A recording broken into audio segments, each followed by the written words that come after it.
Hello friends, आज हम Indian constitution का पार्ट सेकंड डिस्कशन कर रहे थे। लास्ट वीडियो में हमने आर्टिकल 7 तक कंप्लीट कर लिया था। अब हम आर्टिकल 8 करेंगे।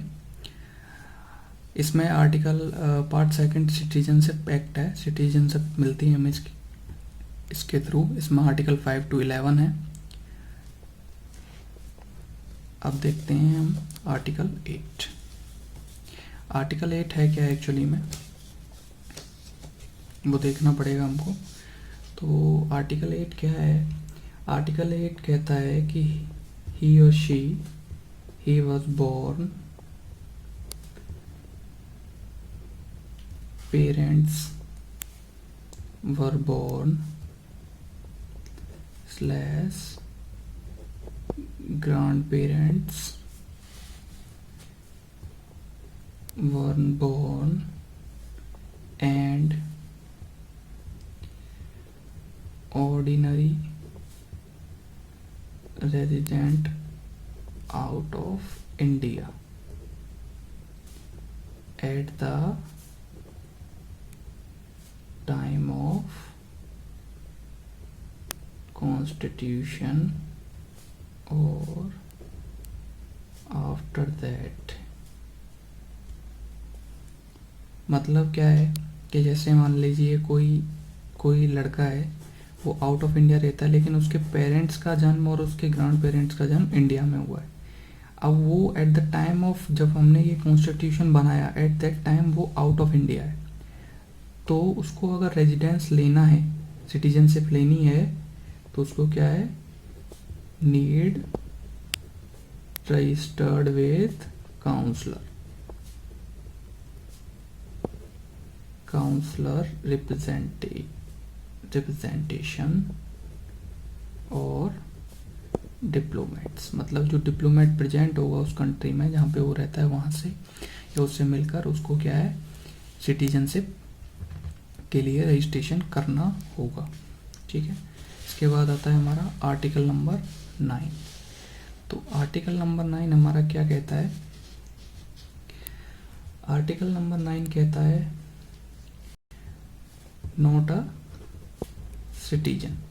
कौन कौन सिटीजन नहीं होगा? If voluntarily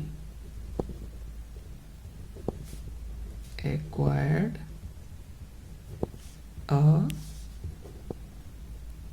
foreign citizenship। अगर उसने अपनी मर्जी से, कोई अगर अपनी मर्जी से किसी और दूसरे देश की सिटीजनशिप एक्वायर कर लेता है तो वो इंडियन सिटीजन नहीं रहेगा। क्यों? क्योंकि हमारे यहाँ नो डुअल सिटीजनशिप है, कोई भी डुअल सिटीजनशिप नहीं है। यहाँ तक कि स्टेट और यूनियन की एक ही है, स्टेट स्लैश यूनियन क्या है, सिंगल सिटीजनशिप। हमारे यहाँ सिंगल सिटीजनशिप फॉलो करते हैं। ये था हमारा आर्टिकल 9। इसके बाद आता है हमारा आर्टिकल 10। आर्टिकल 10 क्या कहता है हमारा? आर्टिकल 10 कहता है deemed to be a citizen continue to be a citizen. इसने क्या किया, जो एक बार सिटीजन डिक्लेयर हो गया कि वो सिटीजन है, तो वो हमेशा सिटीजन ही रहेगा। अनलेस मतलब इफ ऐसा कुछ नहीं होता, रूल्स आर अमेंडेड। मान लो जिन रूल के तहत उसको सिटीजनशिप मिली वही अमेंड या चेंज कर दिए गए बाय द पार्लियामेंट। पार्लियामेंट ने वो रूल ही चेंज कर दिए कि आपको इस रूल के थ्रू सिटीजनशिप मिली थी कि आपके मान लो पेरेंट्स या ग्रैंड पेरेंट्स का जन्म यहाँ हुआ था, और उन्होंने क्या किया, वही रूल ही चेंज कर दिया कि इस बेसिस पे नहीं मिलेगी, अगर आपका जन्म हुआ है तो मिलेगी, नहीं तो नहीं मिलेगी। तो उस केस में क्या है, सिटीजनशिप जा सकती है अगर पार्लियामेंट इसको चेंज कर देगा तब। बाय और क्या है, by any disqualified basis of law govern by parliament. मतलब पार्लियामेंट ने कोई ऐसा लॉ बनाया जिसमें आप क्वालिफाइड नहीं हो पा रहे, तो इसका मतलब आप सिटीजन नहीं, तो आपको सिटीजनशिप से हटा दिया जाएगा। अब यहाँ पे हमें ये देखना है कि सब कुछ पार्लियामेंट ही कर रहा है, जो भी चेंज कर रहा है, कुछ भी कर रहा है, तो ये पार्लियामेंट क्यों कर रहा है? ये पार्लियामेंट इसलिए कर रहा है कि पार्लियामेंट को ये पावर दी है। किसने दी है? कॉन्स्टिट्यूशन ऑफ इंडिया ने ये पावर दी है। कैसे दी हैं? ये दी हैं आर्टिकल 11 में। तो आर्टिकल 11 पढ़ना पड़ेगा इसके लिए। तो आर्टिकल 11 क्या है? आर्टिकल 11 ये कहता है हमारा, parliament have powers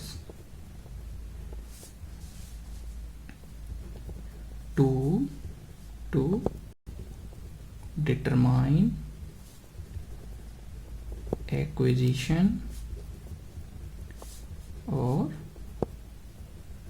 termination of citizenship. मतलब वो कैसे जाननी है, कैसे एक्वायर करनी है या उसको टर्मिनेट करना है, ये सभी पावर पार्लियामेंट के पास हैं। इसीलिए पार्लियामेंट सिटीजनशिप एक्ट पास करता है। हमारे क्या है, जैसे जैसे अब उस टाइम पे जब हमारा कॉन्स्टिट्यूशन बना तो फाउंडिंग फादर्स ने क्या किया, जो जो उन्हें बेसिक ग्राउंड लगा उस बेसिस पर सिटीजनशिप दे दी। लेकिन बाद में क्या हुआ, कंडीशन चेंज हुई जिसके बेसिस पे हमारे सिटीजनशिप एक्ट आए, जिनमें कुछ कंडीशंस चेंज हुई कि जो पीछे आर्टिकल 5 to 11 है वो उनको पूरी तरह सेटिस्फाई नहीं किए गए, तो उनमें अमेंडमेंट्स हुई और उनको अमेंडमेंट्स करके नए रूल ऐड किए गए। तो ये अमेंडमेंट्स कब हुई, ये मैंने ये लिखे हैं 1995 में, 57 में, 85 में, 86 में, 92 में, 93 में।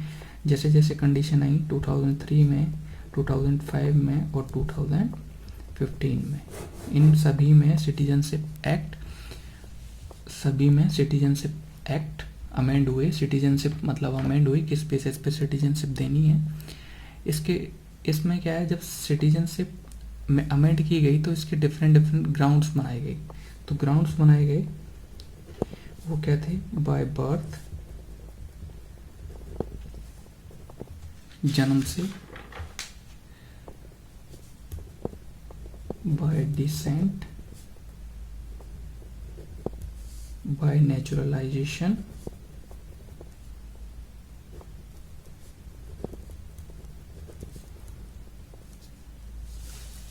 by naturalization, and fourth one is by incorporation. By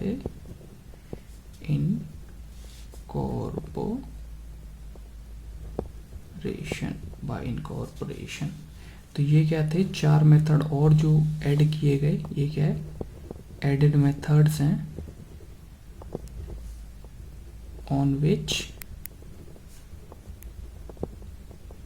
citizenship also given to the persons। ठीक है, तो ये 4 ग्राउंड्स हैं ऑन द बेसिस ऑन आप ये जो 4 ग्राउंड्स हैं हमारे, ये सिटीजनशिप को अमेंड करने के बाद आए। तो ये अब हम नेक्स्ट वीडियो में करेंगे, ये चारों डिटेल डिस्कशन करेंगे। ये टोटल हमारे 5 से 11 तक जो हमारे आर्टिकल थे वो कंप्लीट हो गए। पार्ट 2 अभी कंप्लीट नहीं हुआ है क्योंकि ये अभी डिस्कशन में बाकी रह गए हैं, और हमें ये भी जानना है कि इसकी एडवांटेजेस क्या हैं, मतलब सिटीजनशिप क्यों ज़रूरी है, इससे कुछ फ़ायदा है या नहीं है, हम क्यों लें सिटीजनशिप। तो वो सब हम नेक्स्ट पार्ट में डिस्कशन करेंगे। आई होप ये वीडियो आपको अच्छी लगी हो तो मेरा चैनल सब्सक्राइब करें, लाइक करें। Thank you very much.